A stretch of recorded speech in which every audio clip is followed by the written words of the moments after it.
नमस्कार दोस्तों। तो हर साल लगभग 10 लाख 12 लाख स्टूडेंट्स यूपीएससी का फॉर्म भरते हैं। लेकिन उनमें से आईएएस आईपीएस या सिविल सर्वेंट जो बनते हैं स्टूडेंट्स वो कुछ हंड्रेड्स होते हैं ना, 950,000 के अराउंड बच्चे, जितनी वैकेंसीज होती हैं।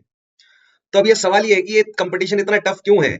सवाल ये है कि जो स्टूडेंट्स फेल होते हैं, जो प्री में फेल हो गए, क्योंकि 5-6 लाख के अराउंड बच्चों ने प्रीलिम्स दिया, 12-15 हजार के आसपास बच्चों को मेंस के लिए बुलाया गया, तो ये जो लाखों बच्चे फेल हो गए, क्या उनमें से बच्चे जो है वो बच्चे इंटेलिजेंट नहीं थे, वो हार्ड वर्किंग नहीं थे? इतना हार्ड वर्क करने के बाद भी उनका सिलेक्शन क्यों नहीं हुआ? क्या उनके पास बुक्स कम पड़ गई, कोचिंग की कमी रह गई? जो मटेरियल अवेलेबल है, जो कंटेंट अवेलेबल है ऑनलाइन, सब सब जो चीजें अवेलेबल हैं, बल्क में फ्री में बहुत सारी चीजें अवेलेबल है, स्टिल लाखों बच्चा फेल क्यों हो जा रहा है? तो प्रॉब्लम कहां आ रही है? तो अगर आप बिगिनर है या कॉलेज स्टूडेंट है या वर्किंग प्रोफेशनल है, तो आज के इस सेशन में मैं इन्हीं प्रॉब्लम्स को डिस्कस करूंगा। राइट। इस वीडियो को जो है वो आप कंप्लीट जरूर देखें, because this will give you a complete road map और स्ट्रेटेजी सेशन, एक स्ट्रेटेजी आपको प्रोवाइड करेगा of how to prepare for civil services. हम इस सेशन में बुक्स की लिस्ट जो है वो नहीं बना कर देंगे आपको। हम स्ट्रेटेजी समझेंगे कि कैसे ये एग्जाम एक्चुअली में क्लियर किया जा रहा है, क्योंकि यूपीएससी सिर्फ पढ़ाई पढ़ाई का एग्जाम नहीं है, पढ़ तो सारा बच्चा रहा है। ये एक थिंकिंग एग्जाम है, एक एनालिसिस का एग्जाम है। तो सबसे पहले हम ये देखते हैं कि यूपीएससी एक्चुअली टेस्ट क्या कर रहा है। राइट। तो सबसे पहली बात, तो यूपीएससी एक मेमोरी का टेस्ट नहीं है। यूपीएससी सिविल सर्विस एग्जाम जो कंडक्ट करवा रहा है, उससे यूपीएससी को चाहिए कि भैया हमें एडमिनिस्ट्रेटर मिले, और एडमिनिस्ट्रेटर्स की कुछ खास क्वालिटीज होती हैं। उनके अंदर लॉजिकल थिंकिंग होनी चाहिए, बैलेंस्ड जजमेंट होनी चाहिए, उनकी डिसीजन मेकिंग स्किल्स जबरदस्त होना चाहिए। डेली के हिसाब से एक डिस्ट्रिक्ट मजिस्ट्रेट को thousand and hundreds of problems जो है वो सॉल्व करनी होती है, तो वो प्रॉब्लम सॉल्विंग वो कर सके और बिल्कुल एक्यूरेसी से और कॉन्स्टिट्यूशन के साथ जुड़े रहकर कर सके। इंटेग्रिटी हो सिविल सर्वेंट के अंदर, कम्युनिकेशन स्किल्स उनकी जबरदस्त हो, प्रॉब्लम्स को वो डीएस्केलेट करें रादर देन एस्केलेटिंग प्रॉब्लम्स। और इसीलिए एक ही टॉपिक से प्रीलिम्स में फैक्चुअल क्वेश्चंस जो आते हैं, राइट, उसी सेम टॉपिक से प्रीलिम्स में फैक्चुअल क्वेश्चंस बनते हैं, सेम टॉपिक से मेंस में एनालिटिकल क्वेश्चन बनेंगे, और इंटरव्यू में ओपिनियन बेस्ड आपसे जो है वो सवाल पूछे जाएंगे और आपका ओपिनियन पूछा जाएगा कि भैया आप क्या सोचते हैं इस पर्टिकुलर मैटर पर। टॉपिक वही सेम रहेगा। लाइक लेट्स से अगर मैं कॉम्पिटिटिव फेडरलिज्म को एक एग्जांपल लूं, तो प्रीलिम्स में अलग सवाल बनेगा, मेंस में एनालिसिस बनेगा कॉम्पिटिटिव फेडरलिज्म का, और इंटरव्यू में आपका ओपिनियन पूछा जाएगा मोस्ट प्रोबेबली करंट अफेयर्स के बेसिस पर। तो यानी यूपीएससी फैक्ट्स से ज्यादा आपका थॉट प्रोसेस जो है वो इवेलुएट करता है। इसीलिए प्रिपरेशन का ऑब्जेक्टिव सिलेबस कंप्लीट करना नहीं होता, एडमिनिस्ट्रेटर की तरह आपको सोचना जो है वो शुरू करना पड़ेगा। You have to start thinking like an administrator. So वो कैसे किया जाता है, ये जो सीरीज है हमारी यूपीएससी से रिलेटेड, इस सीरीज में मैं सभी मेजर जो सब्जेक्ट्स हैं उनकी अप्रोच, उनका सिलेबस, प्रीवियस ईयर में क्या ट्रेंड्स रहे हैं, वो सभी चीजें जो है वो डिस्कस करूंगा। एंड मैं कोशिश करूंगा कि वो माइंडसेट धीरे धीरे आपके अंदर डेवलप कर सकूं। But if you want to prepare thoroughly, अगर आप प्रिपेयर करना चाहते हैं सिविल सर्विसेज के लिए, और अगर आप धर्मशाला या धर्मशाला के अराउंड किसी एरिया में रहते हैं, और अगर आप सीरियस हैं, ओनली सीरियस कैंडिडेट्स के लिए है ये, तो आप इस दिए हुए नंबर पर हमें कांटेक्ट जरूर करें और हमारे सिविल सर्विसेज बैच के साथ आप जरूर जुड़े। तो सवाल ही आता है सबसे बेसिक सवाल बच्चों का, क्योंकि this is a session for बिल्कुल बिगिनर्स के लिए, सेशन में मानकर चल रहा हूं। सो बिगिनर्स का सबसे पहला सवाल ये है कि sir where should we start, हम स्टार्ट कहां से करें? क्योंकि बच्चे क्या करते हैं, जो भी प्रिपेयर करना शुरू करते हैं, वो सबसे पहले जो है वो बुक्स खरीद लेंगे, मटेरियल खरीद लेंगे, वीडियो लेक्चर्स जो है वो डाउनलोड कर लेंगे कहीं से, इन टेलीग्राम पर मिल जाए, यूट्यूब के डिफरेंट जो है वो चैनल्स को सब्सक्राइब कर लेंगे, और एक बहुत बड़ा बल्क उनके पास इंफॉर्मेशन का इकट्ठा हो जाता है। बट स्टिल प्रॉब्लम यही रह जाती है कि शुरू कहां से करना है। सो मेरा आंसर बिल्कुल सिंपल है। स्टेप 1 आपको लेना है, यूपीएससी सिलेबस को प्रिंट करके रखो, डिजिटल नहीं, प्रिंट करके रखो, और उसके साथ जो है वो आपको एनालाइज करना है प्रीवियस ईयर क्वेश्चंस को। स्टेप 2 रहेगा लास्ट 10 इयर्स के mains as well as prelims के प्रीवियस ईयर क्वेश्चंस अपने साथ रखो। देखो यही सेम एडवाइस जो है वो सभी ने आपको दी होगी, लेकिन मैं आपको बता रहा हूं कि ऐसा आपको क्यों करना है। इनिशियली आपको अटेम्प्ट नहीं करना है वो क्वेश्चंस, आपको ऑब्जर्व करना है कि यूपीएससी किस लेवल पर जाकर क्वेश्चन पूछ रहा है, क्या कर्वेचर है, because these previous year questions of prelims as well as mains, ये है actual syllabus combined with the syllabus that UPSC provides. जो प्रीवियस ईयर क्वेश्चंस को जब आप जोड़ देते हैं, तब आपको एक कंप्लीट पिक्चर मिलती है कि यूपीएससी एक्चुअली किस कर्वेचर के अंदर रहकर सवाल पूछ रहा है और कब उस कर्वेचर से बाहर चला जा रहा है। उसके बाद नेक्स्ट स्टेप आप उठा सकते हैं, that is you need to start building your foundation with NCERTs. NCERTs से जो है वो आप फाउंडेशंस को बिल्ड करो। लाइक अगर आप हिस्ट्री के एनसीईआरटी पढ़ रहे हैं, तो हिस्ट्री में स्टोरी को समझो इनिशियली, ज्योग्राफी में ज्योग्राफिकल प्रोसेसेस को समझो, पॉलिटी में कॉन्स्टिट्यूशन की फिलोसफी को समझो, इकोनॉमी में कॉन्सेप्ट समझो, बेसिक कॉन्सेप्ट्स इकोनॉमी के। साइंस में एप्लीकेशंस देखो, एवरीडे लाइफ में जो है वो साइंटिफिक प्रिंसिपल्स के कहां कहां पर एप्लीकेशन हो रहे हैं। तो बेसिक जो 9 10th 11 12th की एनसीईआरटीज है, वहां से आप थोड़ा थोड़ा जो है वो बेसिक पहले स्टैब्लिश करने की कोशिश करो। उसके बाद आप स्टैंडर्ड बुक्स पे एंटर कर सकते हो। अगर समझ रहे हैं, ये तीन चीजें अगर आपके पास है, सबसे पहले प्रीवियस ईयर क्वेश्चंस, सिलेबस और एनसीईआरटीज। क्योंकि प्रीवियस ईयर क्वेश्चन और सिलेबस में जो आपको कॉन्सेप्ट्स मिलेंगे या जो सिलेबस मिलेगा बेसिकली, वो आपको देखना है कि एनसीईआरटी में कहां कहां पर जो है वो टॉपिक्स मेंशन्ड है। सबसे पहले आपको ये मैप क्रिएट करना है। अगर आप ये खुद से नहीं कर पा रहे हैं तो मैं आपको ये क्रिएट करके दूंगा कि सिलेबस में मेंशन्ड या प्रीवियस ईयर क्वेश्चंस में मेंशन्ड ये सभी टॉपिक्स मुझे एनसीईआरटीज में कहां मिल रहे हैं। एक बार जब हम इन टॉपिक्स को एनसीईआरटी में खोज लेंगे, वहां से बेसिक अगर प्रिपेयर कर लेंगे, फिर हम नेक्स्ट स्टेप ले सकते हैं कि भैया आप जो है वो कॉन्सेप्ट को बिल्ड करो। क्योंकि मैं काफी समय से एक ही बात स्टूडेंट्स को बोल रहा हूं कि you need to prepare concepts. आपको एनालिसिस करना आना चाहिए। आप कॉन्सेप्ट्स को अच्छे से समझेंगे, फैक्ट्स उसके बाद धीरे धीरे कहानी की तरह जुड़ते चले जाएंगे।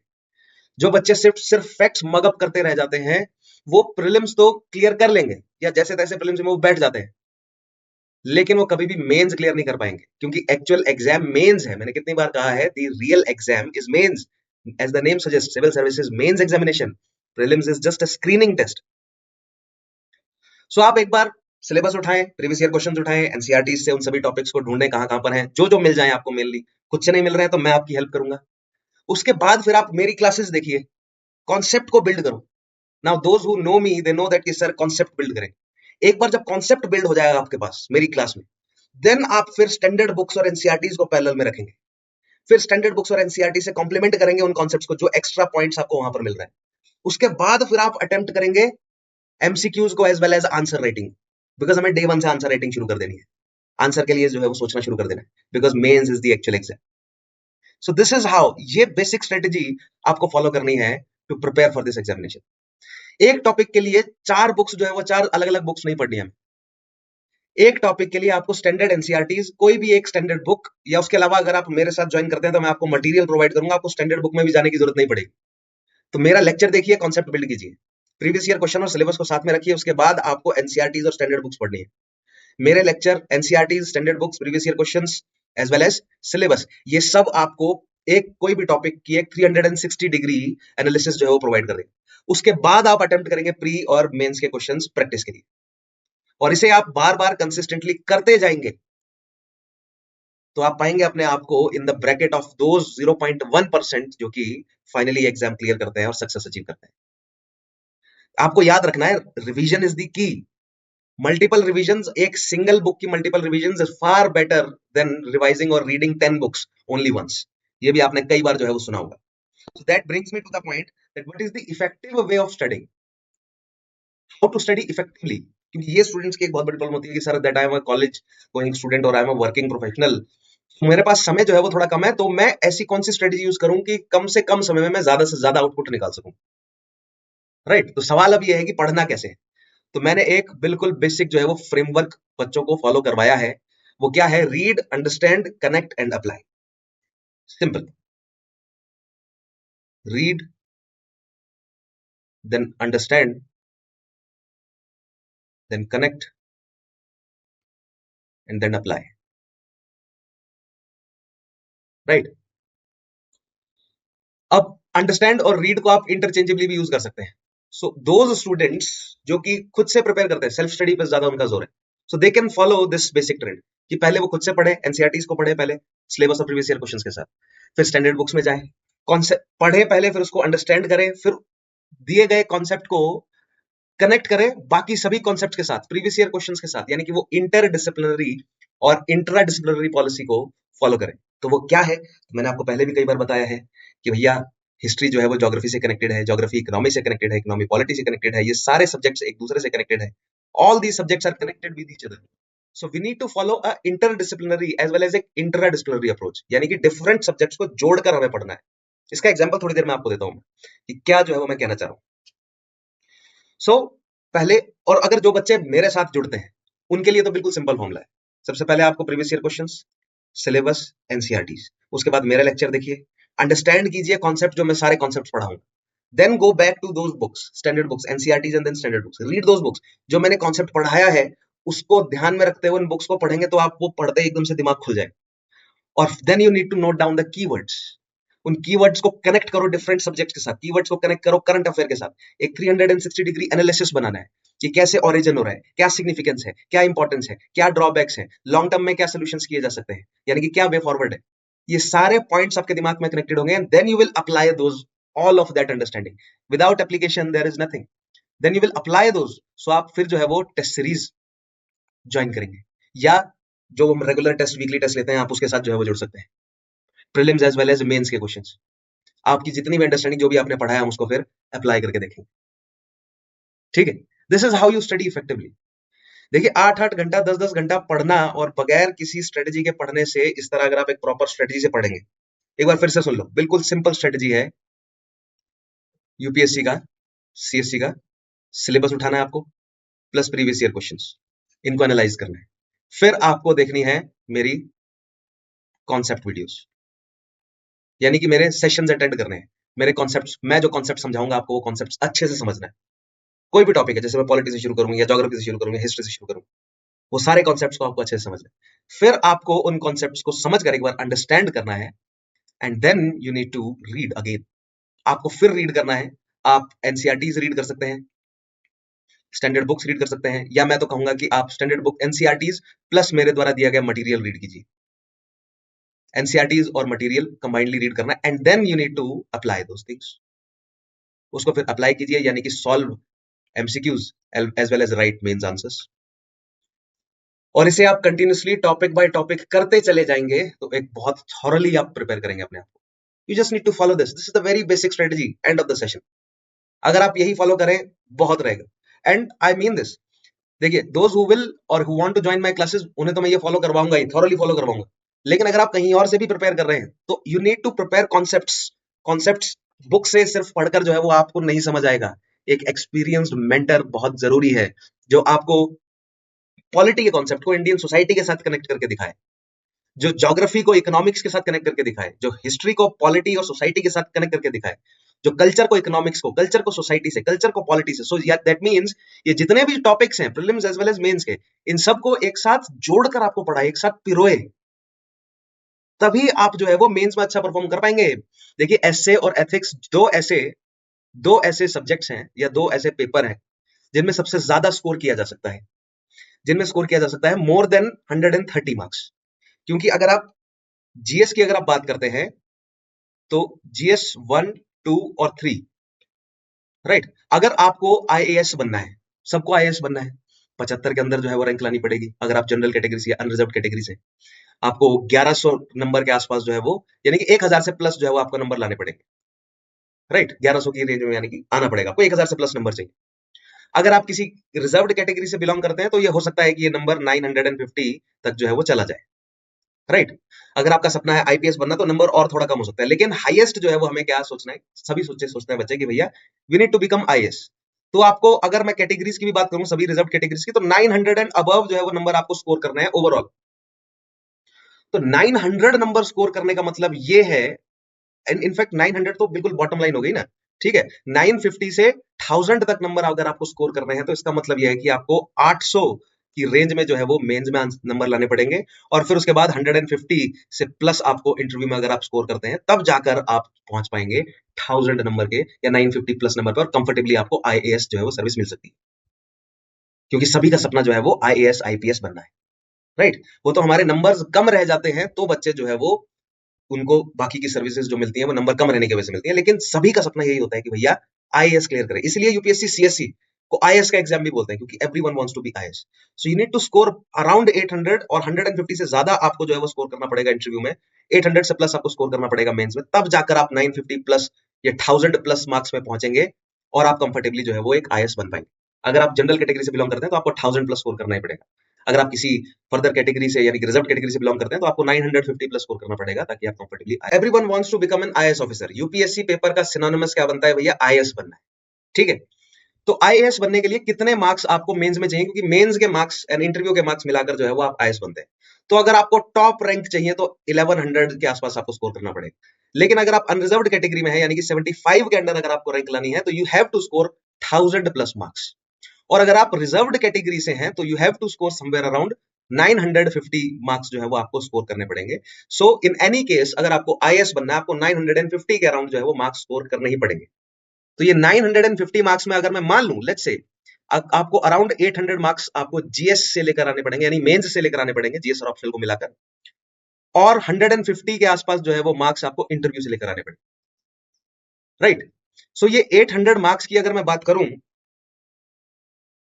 सो दीज 800 मार्क्स अगर मैं जीएस में देखूं तो एसए, जीएस 1, 2, 3, जीएस 4, ऑप्शनल 1 और ऑप्शनल 2 से जो है वो आपको ये 800 मार्क्स निकाल कर लाने। Now on an average GS 1, 2, 3 में बच्चा जो है वो स्कोर कर लेता है अराउंड 100 मार्क्स। सो ये हो गए टोटल 300 मार्क्स। अगर आप टॉपर्स को देखेंगे ना, जितने भी पिछले कुछ सालों के आईएएस जो बने उनकी मार्कशीट्स अगर आप उठाकर देखेंगे तो आप यही पाएंगे जीएस 1, 2, 3 में ऑन एन एवरेज 100 के आसपास जो है वो उनके मार्क्स बने। तो अगर मैं एवरेज लूं 3 पेपर की 100 तो 300 मार्क्स यहां से बन गए। ऑप्शनल की एवरेज अगर आप देखेंगे सभी टॉपर्स की 280 मार्क्स के आसपास वो ऑप्शनल में स्कोर करेंगे।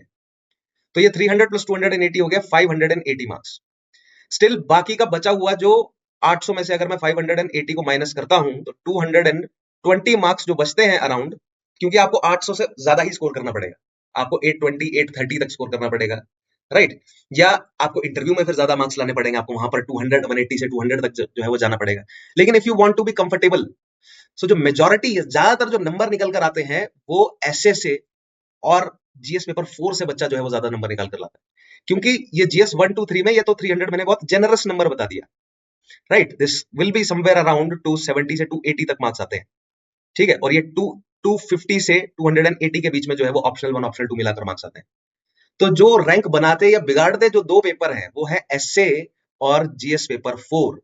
इन दोनों को मिलाकर आपके मतलब ऑन एन एवरेज यहां पर 130 प्लस मार्क्स जो है वो स्कोर किया जा सकता है essay as well as GS paper 4 में। और एसए और जीएस पेपर 4 में अगर आपको बेस्ट स्कोर करना है, आप कहेंगे कि सर क्या इतना टेक्निकली जाकर जो है वो प्रिपेयर करना पड़ता है सिविल सर्विसेज के लिए? तो हाँ जी, बिल्कुल इतना टेक्निकली जाकर प्रिपेयर करना पड़ता है। तो if you want to score 130 140 marks in essay and GS paper 4, यानी एथिक्स का जो पेपर होता है जो आपकी रैंक बनाएगा फाइनली, यही डिसाइड करते हैं। और ऑप्शनल का पेपर, आपका ऑप्शनल, आपका एसए और आपका एथिक्स जीएस पेपर 4, ये आपका रैंक डिसाइड करेंगे, क्योंकि यहां से जो है वो आप मैक्सिमम नंबर स्कोर कर सकते हैं। And in order to score maximum numbers specially in essay and GS paper 4, आपको कनेक्ट करके पढ़ना पड़ेगा सब कुछ। Prelims is just a screening test. आपको मेंस के बारे में सोचना है, मेंस के लिए पढ़ना शुरू करो। और अगर आप सभी टॉपिक्स को कनेक्ट करके नहीं पढ़ पा रहे हो तो आप मेंस के लिए थॉरली प्रिपेयर नहीं कर पाओगे, राइट। और ये एसए और जीएस पेपर 4 में मैक्सिमम मार्क्स तभी स्कोर किए जा सकते हैं जब आपने वो एनालिटिकल विंग अपने दिमाग का खोल रखा हो, सभी टॉपिक्स को आप प्रॉपर्ली कनेक्ट कर सके, and that requires a mentor. आपको क्या लगता है मैक्सिमम रिजल्ट जो है वो ऑफलाइन इंस्टीट्यूट से क्यों आता है? सेल्फ स्टडी वाले बच्चे बहुत हैंडफुल होते हैं जो खुद से पेपर निकालते हैं, और वो भी वही बच्चा है जो इस सारे खेल को समझता है। मैक्सिमम बच्चा ऑफलाइन से क्यों आता है? क्योंकि ऑफलाइन क्लासेस में उन्हें ये चीजें समझाई जाती है, मेंटर ये समझाता है आपको कि डिफरेंट टॉपिक्स को कनेक्ट कैसे करना है, और एसए और जीएस पेपर 4 और ऑप्शनल में सबसे ज्यादा कैसे स्कोर करना है, सो दैट मेंस में आप कंफर्टेबली 800 प्लस स्कोर कर सको और आईएएस बन सको। समझ रहे हैं आप ये बात? So it is very very important, ध्यान रखिए इस चीज को। So that is how you study effectively. इस तरह आपको इफेक्टिवली स्टडी करना है। Next thing is the revision is the game.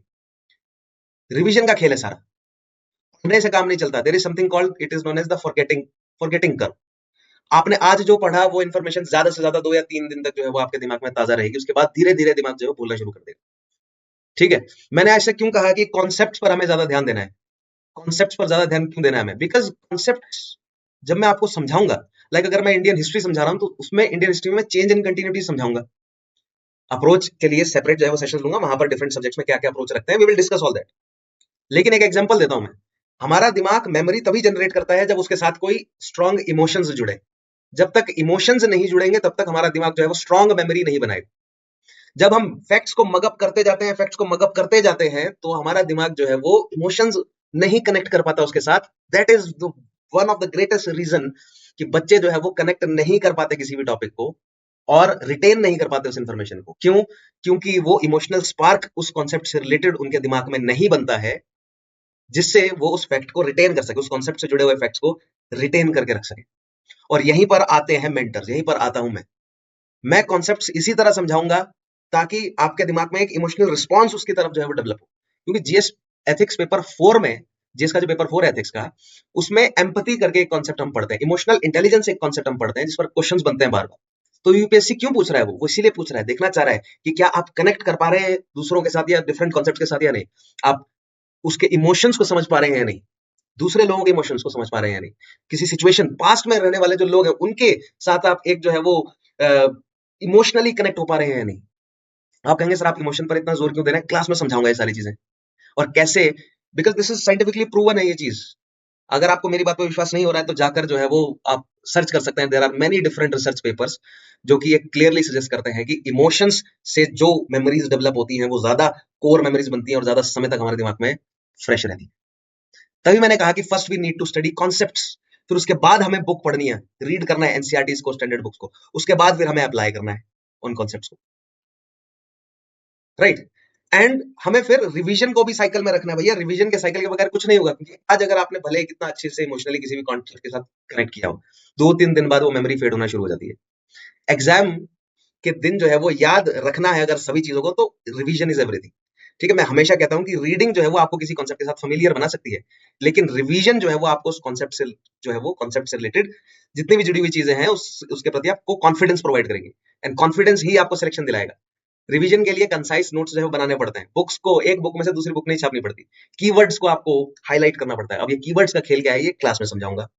Flow charts बनाने पड़ते हैं, माइंड मैप्स बनाने पड़ते हैं, और हर रिवीजन से पहले एक शॉर्टर जो है वो आपके पास एक नोट्स होने चाहिए। और आपको याद रखना है कि सिलेक्शन उन्हीं का होता है जो, ऐसा नहीं है जो सबसे ज्यादा पढ़ते हैं सिलेक्शन उन्हीं का होता है, सिलेक्शन उन्हीं का होता है जो सबसे ज्यादा रिकॉल कर पाए एग्जामिनेशन हॉल में। So revision is the key. Now next is what would be our subject wise approach. तो मैंने आपको कहा कि in the upcoming sessions I will bring one by one कि हिस्ट्री के लिए क्या अप्रोच होगी, ज्योग्राफी के लिए क्या होगी, पॉलिटी के लिए, इकोनॉमिक्स के लिए, एनवायरमेंट के लिए, इंडियन सोसाइटी सोशल जस्टिस के लिए, गवर्नेंस के लिए, इंटरनेशनल रिलेशंस के लिए, इन्वायरमेंट एंड डिजास्टर मैनेजमेंट के लिए, इंटरनल सिक्योरिटी के लिए, एथिक्स इंटेग्रिटी एप्टीट्यूड के लिए, एसए के लिए, लैंग्वेज 1, लैंग्वेज 2 और हिस्ट्री ऑप्शन एंड प्रीलिम्स भी। इन सब पर जो है वो एक एक सेशन लेकर आऊं और सब में जो है वो आपको सब्जेक्ट वाइज अप्रोच बताऊंगा। लेकिन अभी जो हमें एक बेसिक चीज याद रखनी है, that is the inter disciplinary approach and inter disciplinary approach. Inter and inter यानी कि सभी सब्जेक्ट्स को आपस में जोड़कर पढ़ना है।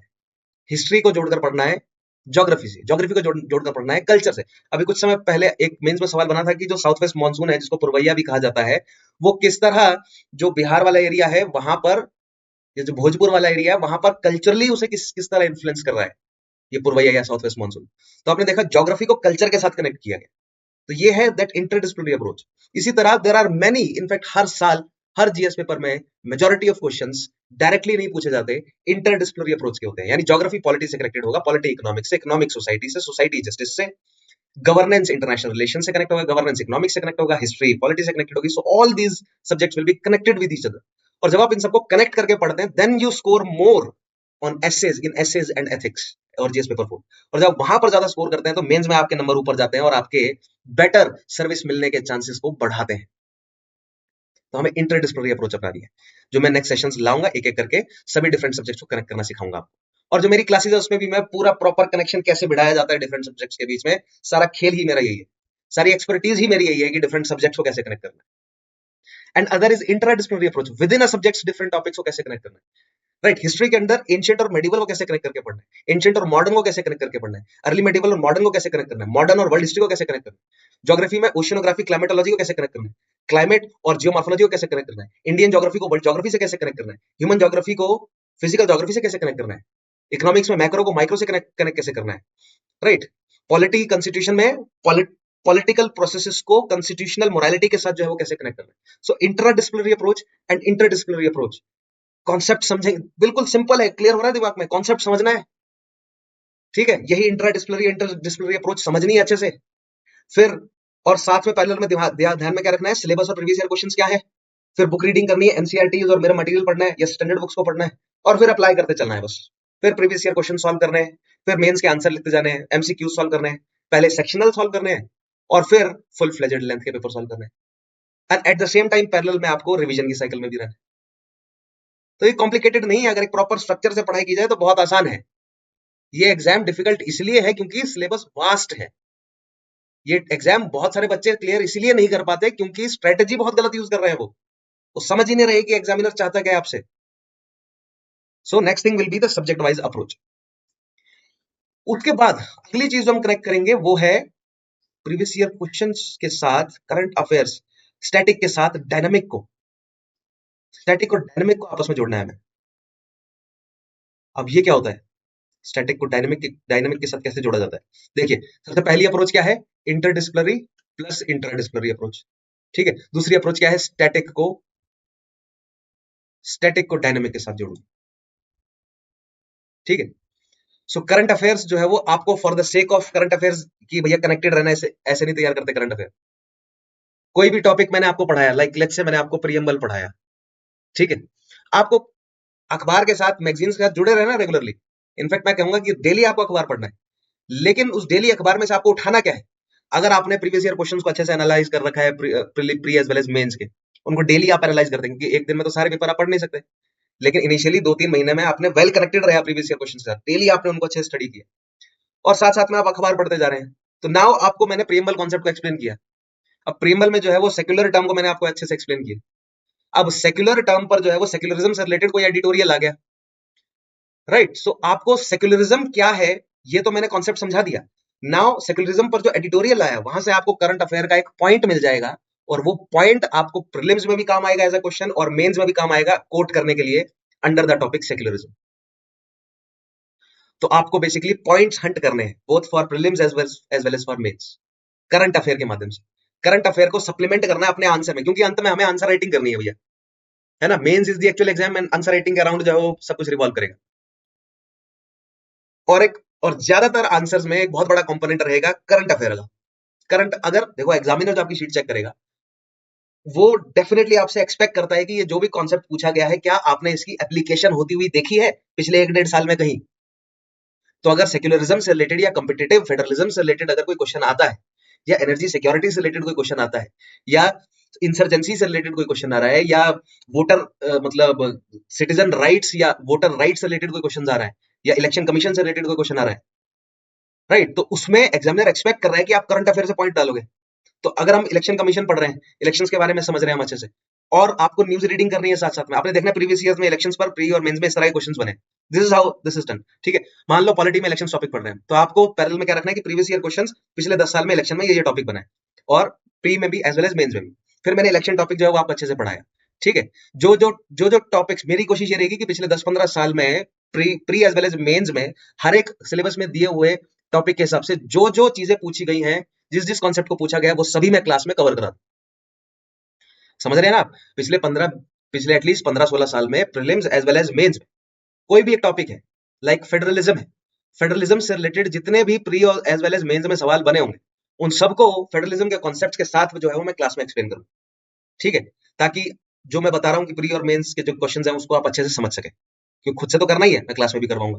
फिर उसके बाद आपको बुक रीडिंग करनी है, और मटेरियल रेडी करनी है, या स्टैंडर्ड बुक्स पढ़नी है।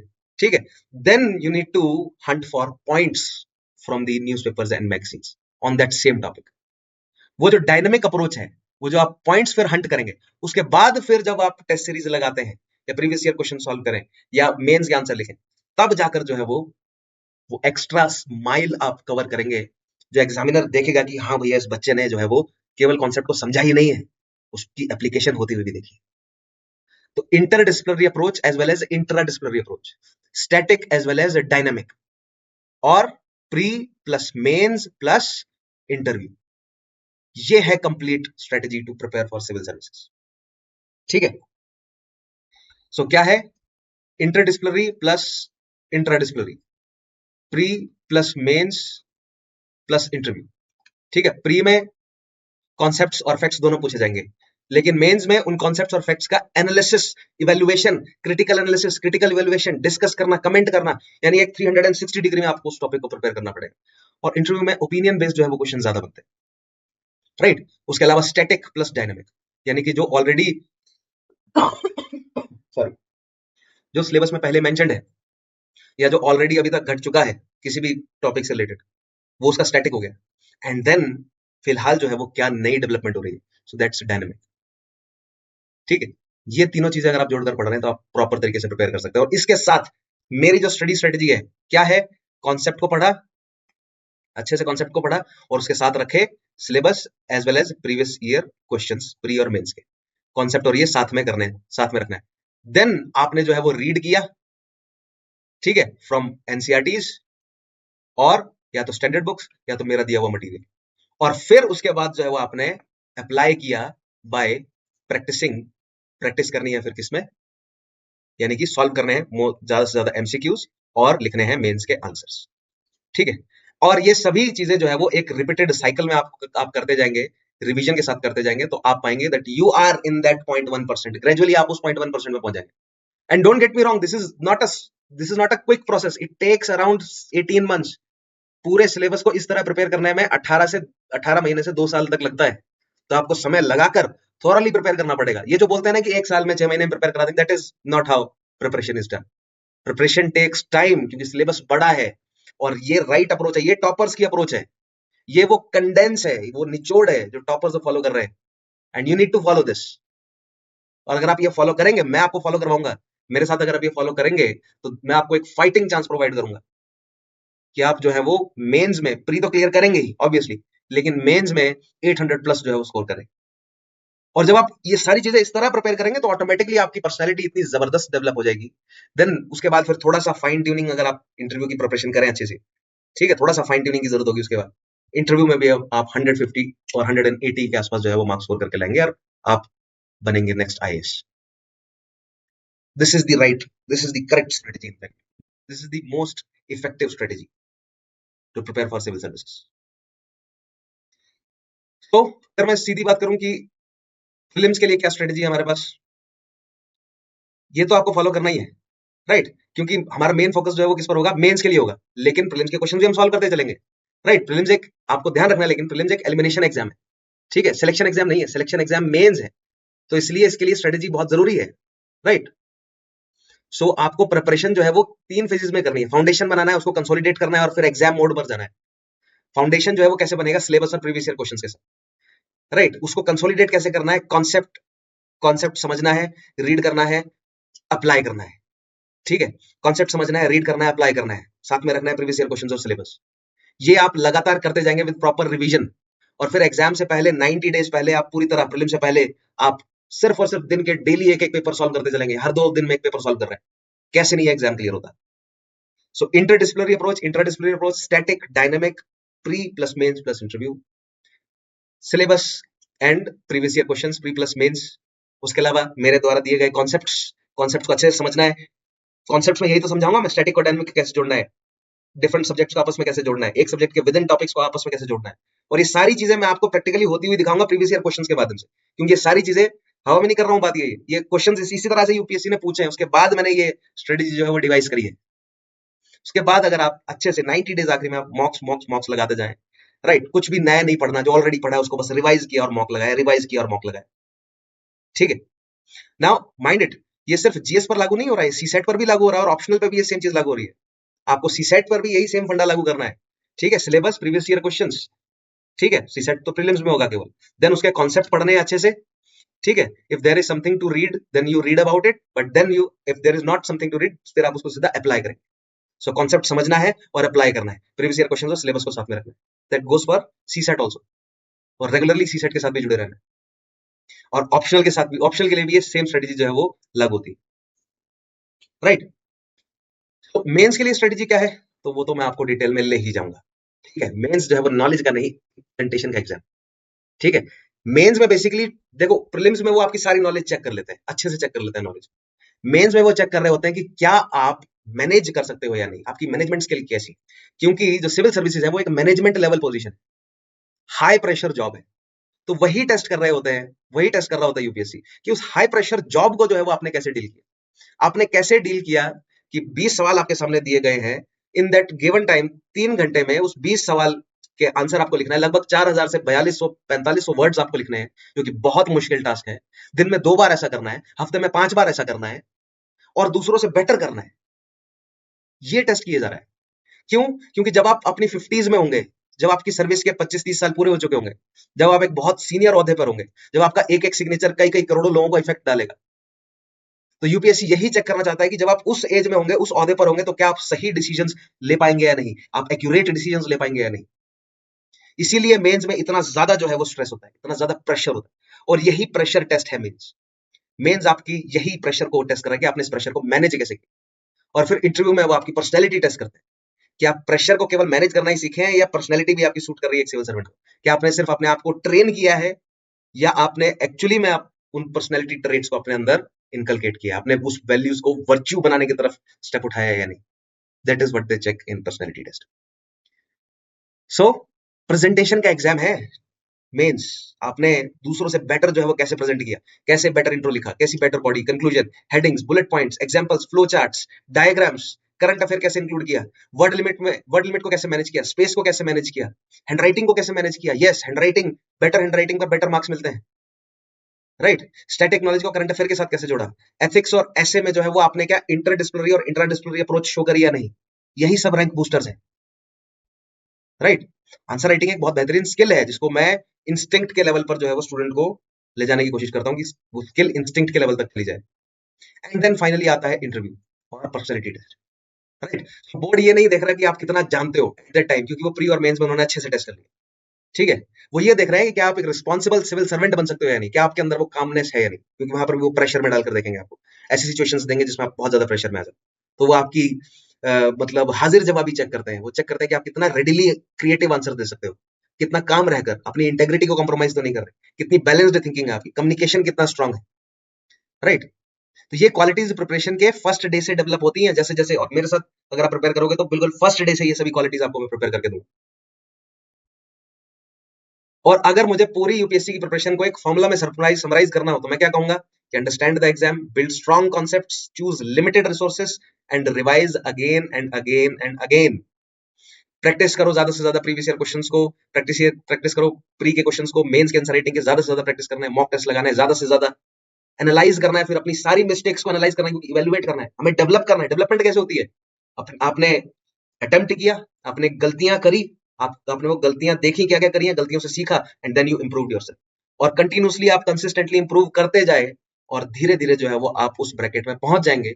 जब आप मेंस में स्कोर कर रहे होंगे 800 प्लस, जब आप इंटरव्यू में स्कोर कर रहे होंगे 180 प्लस, और आप कंफर्टेबली 980,000 के प्लस जो है वो पहुंच जाएंगे, so that you can become a civil servant.